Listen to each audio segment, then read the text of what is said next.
रोप का 5 मीटर जो है आपका रोप का लेंथ हो गया। अब ये जो हॉर्स ग्रेज करना शुरू करेगा, ठीक है, मान लीजिए ग्रेज करना शुरू किया, मतलब ये maximum length of the rope जो उससे तो आगे नहीं जा सकता ये। तो जब ये ग्रेज करेगा तो इस तरह से एरिया ये कवर अप करेगा, मतलब इतना एरिया ये, इतना एरिया को जो रेड पोर्शन से आपको दिख रहा है यहाँ पे, ऑरेंज पोर्शन से जो दिख रहा है यहाँ पे, वो इतना एरिया को कवर अप कर लेगा, मतलब इतना एरिया को ग्रेज कर पाएगा। ठीक है, तो बेसिकली ये क्या निकालना हमें, तो एरिया ऑफ क्या निकालना था, इसको अगर 10 मीटर कर दिया जाए तो एरिया कितना बढ़ जाएगा, मतलब एरिया कितना ज्यादा वो अपग्रेज कर पाएगा, तो इंक्रीज इन एरिया आपको निकालना है। तो अगर लेंथ ऑफ रोप 10 मीटर अगर हम कर दें, 10 मीटर रखे तो हॉर्स कहीं यहाँ तक चला जाएगा, मतलब ये हो गया 10 मीटर। और जब ये ग्रेज करना शुरू करेगा तो इस तरह से ये एरिया स्वेप्ट आउट करेगा, ठीक है ना। ये एरिया मतलब जो ग्रीन कलर से, डार्क ग्रीन कलर से जो आपको दिख रहा है ना, ये एरिया एक्स्ट्रा एरिया हो गया। तो ये एक्स्ट्रा। हेलो बच्चों, फिर से मैं आपका स्वागत करता हूँ अपने इस यूट्यूब चैनल में। और आज की इस वीडियो में करने वाले हम लोग एरिया ऑफ सेक्टर से रिलेटेड प्रॉब्लम्स। ठीक है, सेक्टर क्या होता है, एरिया ऑफ सेक्टर कैसे निकालते हैं, एरिया ऑफ सेक्टर निकालने का फॉर्मूला क्या होता है, ये मैंने प्रीवियस वीडियो में डिस्कस किया, बट फिर भी एक बार जल्दी से उसको रिकैपिचुलेट कर लेते हैं। ओके, अगर आपने वीडियो को फॉलो किया होगा तो आपको मालूम होगा किस तरह से मैं चीज़ों को यहाँ पे डिस्कस कर रहा हूँ, चाहे वो एनसीईआरटी बेस्ड क्वेश्चन हो या प्रीवियस ईयर क्वेश्चन हो या वैसे क्वेश्चन जो आपके एग्जामिनेशन पॉइंट ऑफ व्यू से इंपॉर्टेंट हो, मैं हर टाइप का क्वेश्चन यहाँ पे कवर अप करने का कोशिश कर रहा हूँ। ठीक है, तो आपको वीडियो के अंत तक बने रहना, मेरे साथ आपको बने रहना, एग्जामिनेशन तक आपका प्रिपरेशन बहुत ही अच्छे से होने वाला है। ओके, अगर आप इस चैनल पे नए हैं तो काइंडली चैनल को जरूर सब्सक्राइब करें, और लगता है ये वीडियो किसी के लिए हेल्पफुल हो सकता है तो उसके साथ भी शेयर करें। ओके, तो चलिए बात करते हैं सेक्टर होता क्या है। तो मान लीजिए हमने एक सर्कल यहाँ पे ड्रॉ किया, हमने एक सर्कल ड्रॉ किया है यहाँ पे। ओके, सर्कल का ये सेंटर है, सर्कल के इस पोर्शन पे ये आर्क जो है ना, ये आर्क, हम इस आर्क को कंसिडर कर रहे हैं, ठीक है ना। तो इस आर्क का जो एंड पॉइंट है वो हमने ए और बी लिया, ठीक है। इसको ज्वाइन करेंगे ओ को ए से और ओ को बी से, तो ये बनेगा रेडियस।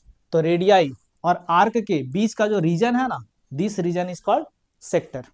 ठीक है, इस रीजन को क्या बोलते हैं हम लोग, सेक्टर बोलते हैं। और अगर सेंट्रल एंगल, मतलब ये आर्क अगर सेंटर पे थीटा एंगल सब्टेंड करता है, थीटा एंगल, तो इस सेक्टर का एरिया निकालते कैसे हैं, तो theta upon 360 into pi r square. तो ये फॉर्मूला होता है एरिया ऑफ सेक्टर फाइंड करने का, एरिया ऑफ सेक्टर निकालने का ये फॉर्मूला होता है जो मैंने पहले डिस्कस किया है। तो इसी फॉर्मूले पे बेस्ड कुछ प्रॉब्लम्स आज हम लोग यहाँ पे डिस्कस करने वाले हैं। ठीक है, तो चलिए वीडियो को शुरू करते हैं।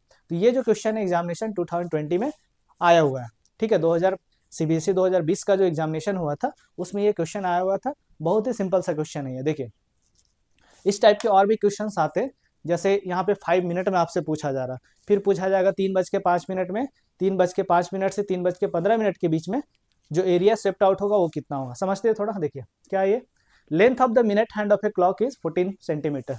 ठीक है, एक क्लॉक है, उसके मिनट हैंड का लेंथ दिया हुआ 14 सेंटीमीटर। तो मिनट हैंड का लेंथ जो दिया हुआ है, और जब वो रोटेट करेगा तो अपने आप में एक सर्कल का फॉर्मेशन करेगा, मतलब जितना भी जो भी उसका लेंथ होगा वो जब लेंथ ऐसे कवर अप करेगा तो एरिया को कवर अप करेगा, मतलब ये सर्कल का एरिया को कवर अप करेगा। तो इसका लेंथ देने का मतलब क्या हुआ, लेंथ ऑफ मिनट हैंड देने का मतलब क्या है, तो उसका मतलब हुआ रेडियस ऑफ द सर्कल यहाँ पे गिवन है, ठीक है ना। तो ये जो length of the hand of a minute hand of a clock जो दिया हुआ ये बेसिकली रेडियस दिया हुआ है, ठीक है ना। तो ये कितना दिया हुआ भाई, तो ये दिया हुआ 14 सेंटीमीटर। ठीक है, तो length of the minute hand जिसको हम रेडियस कंसीडर करेंगे वो दिया हुआ 14 सेंटीमीटर। क्या पूछा जा रहा है आपसे, find the area swept by the minute hand in 5 minutes. तो जब ये 5 मिनट्स के लिए रोटेट करेगा तो कितना एरिया ये कवर अप कर लेगा। ठीक है, जैसे मान लीजिए मिनट हैंड स्टार्टिंग में यहाँ पे था, अब यहाँ पे पहुंच गया, तो जब यहाँ से यहाँ जाएगा तो कितना मिनट कवर अप, कितना मिनट वो हो जाएगा टाइम, तो वो 5 मिनट हो जाएगा। तो 5 मिनट जैसे ही ये कंप्लीट करेगा तो ये जो एरिया कवर अप होगा वो कितना होगा, समझ रहे। तो 5 मिनट में एरिया जो कवर अप करेगा वो बेसिकली क्या हमें निकालना है, एरिया ऑफ सेक्टर निकालना है। तो एरिया ऑफ सेक्टर निकालने का मतलब क्या हुआ, इस एरिया को हमें फाइंड करना है, इस एरिया को। तो इस एरिया को निकालने के लिए हमें क्या चाहिए होता है, तो हमें चाहिए होता है सेंट्रल एंगल। समझ रहे हैं, क्या चाहिए होता है, सेंट्रल एंगल।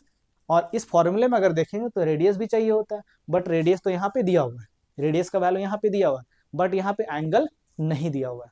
सेंट्रल एंगल जो थीटा हम लोग कंसिडर करते हैं वो यहाँ पे नहीं दिया हुआ। तो कैसे फाइंड करेंगे भाई, तो हमें निकालना पड़ेगा ये 5 मिनट्स में कितना एंगल सब्सटेंड करेगा सेंटर पे, ठीक है ना। तो angle swept by minute hand in 1 minute, 1 minute में कितना एंगल सब्सटेंड करेगा वो, तो 360 डिग्री अपॉन 60। 60 क्यों बोल रहे भाई, तो ये जब पूरा पूरा जो मिनट हैंड रोटेट करता है तो वो कितना मिनट कंप्लीट हो जाता है, 60 मिनट कंप्लीट हो जाता है। तो 60 मिनट में 360 डिग्री एंगल कवर अप करता है।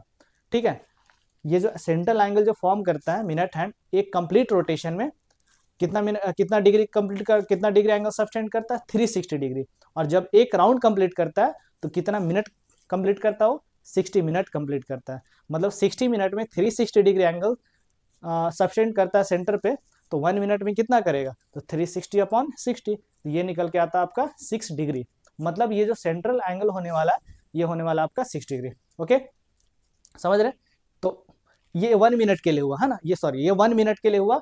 1 मिनट में कितना करेगा, 6 डिग्री। तो 5 मिनट्स में कितना करेगा, तो 5 इंटू 6 दैट इज 30 डिग्री। तो सेंट्रल एंगल जो होगा, सेंट्रल एंगल वो कितना हो गया, तो सेंट्रल एंगल निकल के आया 30 डिग्री। बस थीटा मिल गया, रेडियस तो पता ही था। तो area swept by minute hand in 5 minutes this is equals to area of sector in which we will consider the angle theta equals to 30 degree. ठीक है, तो theta upon 360 into pi r square, तो theta के place पे रखेंगे 30 degree divided by 360 into pi, pi का value 22/7। इस question में पाई का वैल्यू मेंशन नहीं किया हुआ है, तो उस केस में आपको 22/7 कंसीडर करना है। तो 22/7 इंटू आर स्क्वायर, तो आर का वैल्यू है 14, तो 14 स्क्वायर दैट मीन्स 14 इंटू 14। अब जो कटेगा कट कर लेना, देखिए 30 से 12 टाइम्स में कट हो जाएगा। 7 1 जा 7, 7 2 जा 14। ठीक है, हाँ 2 से कट करेंगे तो 2 1 जा 2, 2 6 जा 12, फिर 2 से करेंगे 2 3 जा 6, 2 7 जा 14, 2 7 जा 14 यहाँ पे हो गया। ओके, और कुछ कट होगा क्या, नहीं। तो न्यूमरेटर में क्या हो गया हमारा 22 इंटू 7, तो 22 इंटू 7 करेंगे तो ये निकल के आएगा 154, और डिनोमीटर में क्या बचा हुआ है 3, डिनोमीटर में आपका 3। जब डिवाइड करेंगे तो ये हो जाएगा आपका 51.33 सेंटीमीटर स्क्वायर। सिंपल सा डिवीजन है, ये डिवीजन तो सबको आता ही होगा। तो जब डिवाइड करेंगे तो ये निकल के आएगा 51.33 सेंटीमीटर स्क्वायर। ठीक है, तो एरिया मिनट हैंड 5 मिनट्स में कितना एंगल सॉरी एरिया कितना स्वेप्ट आउट करेगा ये, तो ये होगा आपका 51.33 सेंटीमीटर स्क्वायर 5 मिनट्स में, अगर रेडियस है 14 सेंटीमीटर तो। ठीक है, अब इस टाइप का कोई भी क्वेश्चन है, जैसे मान लीजिए आपका ऐसे बोला कि मिनट हैंड मतलब टाइम अगर शो कर रहा है क्या 3:05। ठीक है, तो अब आपसे पूछा जाएगा 3:25 में कितना एरिया, जब 3:25 कंप्लीट करेगा ये तो कितना एरिया स्वेप्ट आउट कर लेगा ये। तो आप निकाल लीजिए कितना मिनट होगा, तो 20 मिनट होगा। तो 1 मिनट में अगर 6 डिग्री करता है तो 20 मिनट में कितना करेगा। तो इस तरह से इस टाइप के जितने भी प्रॉब्लम्स होंगे आप इजिली आप सॉल्व कर सकते हैं। समझ में आया? चलिए नेक्स्ट क्वेश्चन देखिए 2023 में आया हुआ क्वेश्चन है, ठीक है ना। 2023 में ये क्वेश्चन आया हुआ था एग्जामिनेशन में। ठीक है, क्वेश्चन क्या है, a horse is tied to a peg at one corner of a square shaped grass field of side 15 centimetre by the means of 5 metre long rope. मतलब एक स्क्वायर शेप का ग्रास फील्ड है। ठीक है, ये square shape का है, इसका मतलब इसका सारा साइड इक्वल होगा, तो हर साइड का लेंथ कितना हो जाएगा 15 मीटर हो जाएगा। ठीक है ना, क्योंकि साइड लेंथ यहाँ पे दिया हुआ है 15 मीटर, तो हर साइड का लेंथ कितना होगा यहाँ पे 15 मीटर, चूंकि ये स्क्वायर है तो साइड लेंथ दिया हुआ 15 मीटर। उसके बाद क्या बोला गया, एक हॉर्स को बांधा गया है। ठीक है ना, ठीक है, एक हॉर्स को बांधा गया है to a peg at one corner, तो एक कॉर्नर में एक हॉर्स को बांध दिया गया। ठीक है, धागे से बांध दिया गया। ठीक है, हॉर्स को, और ये जो रोप का जो लेंथ है, रस्सी का जो लेंथ है वो कितना है, ये 5 मीटर लॉन्ग रोप से इसको बांध दिया गया। 5 मीटर लंबा एक रस्सी है, उससे इस घोड़े को बांध दिया गया। ठीक है ना, अब क्या करेगा, घोड़ा घास खाने के लिए ये मूव करेगा। तो find the area that part of the field in which horse can graze. अगर ये ग्रेज करना चाहता है तो मैक्सिमम कितना पार्ट को, मतलब कितने एरिया को ग्रेज कर पाएगा। ठीक है ना, कितने एरिया को ग्रेज कर पाएगा, समझते हैं थोड़ा। देखिए, तो ये हो गया 5 मीटर का लेंथ, 5 मीटर लेंथ हो गया आपका रोप का, 5 मीटर जो है आपका रोप का लेंथ हो गया। अब ये जो हॉर्स ग्रेज करना शुरू करेगा, ठीक है, मान लीजिए ग्रेज करना शुरू किया, मतलब ये maximum length of the rope जो उससे तो आगे नहीं जा सकता ये। तो जब ये ग्रेज करेगा तो इस तरह से एरिया ये कवर अप करेगा, मतलब इतना एरिया को जो रेड पोर्शन से आपको दिख रहा है यहाँ पे, ऑरेंज पोर्शन से जो दिख रहा है यहाँ पे, वो इतना एरिया को कवर अप कर लेगा, मतलब इतना एरिया को ग्रेज कर पाएगा। ठीक है, तो बेसिकली ये क्या निकालना हमें, तो एरिया ऑफ क्या निकालना है, सेक्टर निकालना है। तो इजिली आप देख सकते हैं जब इतना एरिया को कवर अप कर रहा तो इस केस में सेंट्रल एंगल कितना होगा, तो सेंट्रल एंगल है 90 डिग्री। ठीक है, ये 90 डिग्री, स्क्वायर है तो हर एक एंगल का मेजरमेंट होता है 90 डिग्री। तो ये एंगल भी हो जाएगा आपका 90 डिग्री। ठीक है, तो हमें सेक्टर का एरिया निकालना है, जो हमसे पूछा जा रहा है कितना एरिया को ग्रेज कर पाएगा। ठीक है ना, तो वो बेसिकली हमें क्या करना है, एरिया ऑफ सेक्टर का वैल्यू निकालना, एरिया ऑफ सेक्टर क्या होगा। ठीक है, तो इस पॉइंट को हमने एक्स अज्यूम किया, इस पॉइंट को हमने एक्स मार्क कर दिया, तो हमें क्या निकालना होगा, एरिया ऑफ सेक्टर फाइंड करना हमें। ठीक है ना, तो एरिया ऑफ सेक्टर का फॉर्मूला आपको मालूम होगा, क्या होता है, theta upon 360 degree into pi r square. ठीक है, अब आर का वैल्यू क्या दिया हुआ है, आर का वैल्यू क्या दिया हुआ है, तो इसी सेक्टर के लिए अगर हम कंप्लीट सर्कल ऐसे सोचे, ऐसे कंप्लीट सर्कल सोचे, ठीक है ना, तो इस सर्कल के रेडियस क्या हो जाएगा, तो ये लेंथ ऑफ द रोप जो है वही रेडियस हो गया, तो रेडियस हो गया आपका 5 मीटर। ठीक है, रेडियस क्या हो गया, 5 मीटर। ठीक है, अब यहाँ पे सेंट्रल एंगल का बात करें, सेंट्रल एंगल कितना होगा, तो ये 90 डिग्री, ऑलरेडी एक्सप्लेन कर चुके हैं, तो सेंट्रल एंगल 90 डिग्री, तो थीटा भी मालूम है, आर भी मालूम है, तो area of sector A M X N, इस तरह से लिखने का ये तरीका होता है ना, A R stands for area, ये स्टार्टिंग पॉइंट फिर डैश देते हैं, और आपको मालूम होगा जो आर्क होता है इसको 3 पॉइंट से हमेशा नेमिंग करते हैं, तो एम एक्स एन भी लिख सकते थे, ए एक्स एन एक्स एम भी लिख सकते थे। ठीक है, तो इस तरह से लिखते हैं हम लोग, तो ये हो जाएगा theta upon 360 into pi r square, theta के प्लेस पे रखेंगे 90, पाई के प्लेस पे रखेंगे 3.14, यहाँ पे मेंशन किया हुआ है पाई का वैल्यू 3.14 लेना आपको। ठीक है, अगर नहीं दिया होता है तो 22/7 लेते हैं, इंटू पाई आर स्क्वायर, और आर के प्लेस पे हमें रखना है 5, तो ये हो गया 5 इंटू 5, तो देखिए 0 से 0 कट हो गया, 9 1 जा 9, 9 4 जा 36, ये कट हो गया। ठीक है, तो area of sector A M X N equals to, ये हो जाएगा 1/4, देखिए 1 और ये 4, तो 1/4 इंटू, यहाँ से जब डेसिमल आप रिमूव करेंगे तो डेसिमल के बाद 2 डिजिट है, तो डिनोमीटर में क्या लिखेंगे 100, तो 314/100 इंटू 25, 5 इंटू 5 25, देखिए अभी ये 4 से कट 2 से कट हो जाएगा, तो 2 टू 4 और 2 से कट करेंगे तो ये हो जाएगा 157। ठीक है, कोई दिक्कत नहीं है। अब देखिए यहाँ पे क्या करना है आपको, ये 2 है और ये जब मल्टीप्लाई करेंगे 157 को इस 5 इंटू 5 से, 5 इंटू 5 हो गया 25, और 25 इंटू 157 आप जब करेंगे, मतलब 157 को मल्टीप्लाई करेंगे 25 से, तो ये निकल के आ जाएगा आपका 3925, 3925 डिवाइडेड बाई 2। ठीक है, तो अब क्या कीजिए आप, इस 2 को इस 2 से इसको डिवाइड करना इजी है, मतलब जब आप डिवाइड करेंगे 3925 को 2 से, तो ये कितना होगा, तो 1962.5, तो ये हो गया 1962.5 डिवाइडेड बाई 100। ठीक है ना, तो जब डिवाइडेड बाय 100 है तो डेसिमल को क्या करेंगे, लेफ्ट साइड में 2 प्लेस शिफ्ट करेंगे, तब बेसिक में हमें जाना नहीं है, ये कैलकुलेशन आपको आता होगा। ठीक है ना, तो 1962.5 डिवाइडेड बाय 100, तो 100 डिवाइडेड बाय में है, तो इसलिए डेसिमल 2 प्लेस आपका लेफ्ट साइड में शिफ्ट हो जाएगा, तो ये निकल के आएगा 19.625 मीटर स्क्वायर। ठीक है, तो area of sector A M X N ये निकल के आया 19.625 मीटर स्क्वायर। सही है, चलिए, तो area of the part of the field in which horse can graze is 19.625 metre square. इसके बाद एक और क्वेश्चन है यहाँ पे, ठीक है ना, एक और क्वेश्चन यहाँ पे, क्वेश्चन क्या है, find area of that part of the field in which horse can graze, ये तो हो गया। उसके बाद बोल रहा, हाँ, the increase in grazing area if rope were 10 metre long instead of 5 metre. ठीक है ना, अगर हमने क्या किया, जो पहले मैंने रस्सी को 5 मीटर रखा था, इसको अगर 10 मीटर कर दिया जाए तो एरिया कितना बढ़ जाएगा, मतलब एरिया कितना ज्यादा वो अब ग्रेज कर पाएगा, तो इंक्रीज इन एरिया आपको निकालना है। तो अगर लेंथ ऑफ रोप 10 मीटर अगर हम कर दें, 10 मीटर रखे तो हॉर्स कहीं यहाँ तक चला जाएगा, मतलब ये हो गया 10 मीटर, और जब ये ग्रेज करना शुरू करेगा तो इस तरह से ये एरिया स्वेप्ट आउट करेगा।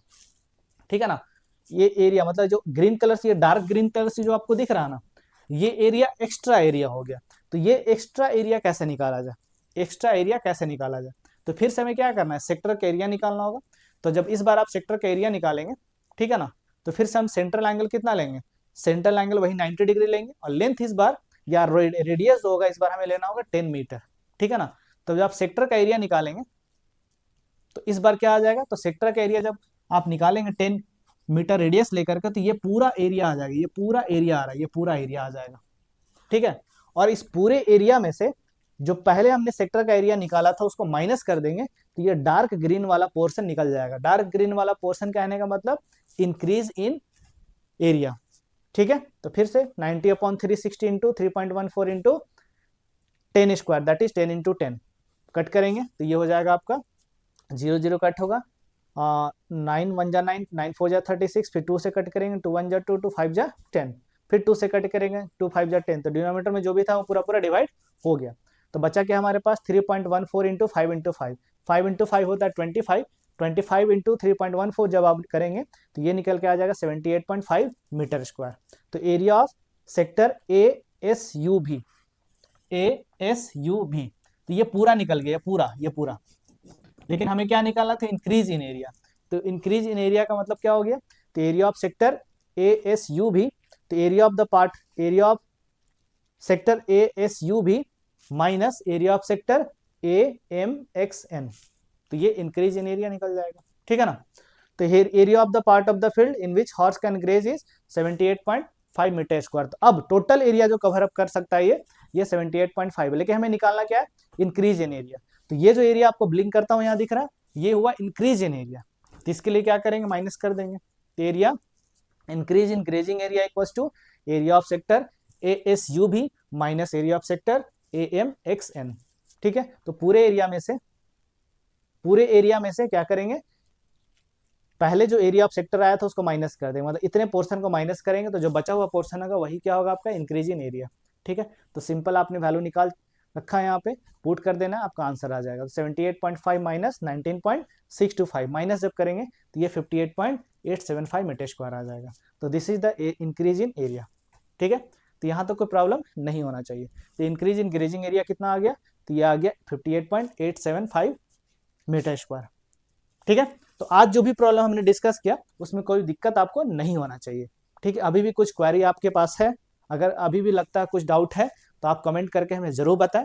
उस कमेंट जो भी आपका प्रॉब्लम्स होगा उसको हम सॉर्ट आउट करने का कोशिश करेंगे, ओके। तो आई होप ये वीडियो आपको पसंद आया होगा। तो अगर लगता है ये वीडियो किसी के लिए हेल्पफुल हो सकता है तो उसके साथ शेयर भी कर दें ताकि उसको भी ये बेनिफिट मिल सके, ओके। अगर वीडियो पसंद आया तो वीडियो को लाइक जरूर करें। अगर आप इस चैनल पे हैं, नए हैं, तो चैनल को सब्सक्राइब जरूर करें। तो मिलते हैं नेक्स्ट वीडियो में। Thanks for watching my video.